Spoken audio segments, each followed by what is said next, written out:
How to send email with attachment in Gmail. Hello everyone, welcome to this channel. I'm here to help you out today.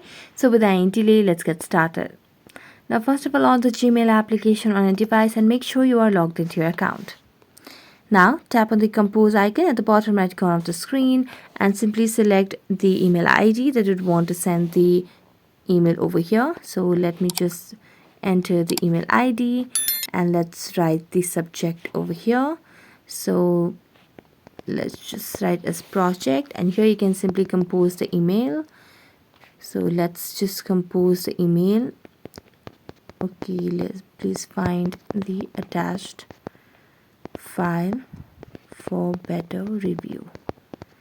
And then as you do that, you can simply tap on the attached file option at the top right corner of the screen, and here you can simply tap on the files option and you can attach any of the files that you want to do over here through your Gmail application. So I'm gonna select on one of the documents over here, and as you do that, you can now simply send it and then tap on OK. Just wait for a while until it gets sent, and it depends on the connection you have, and there you go. So that's it. Thank you so much for watching this video. See you next time.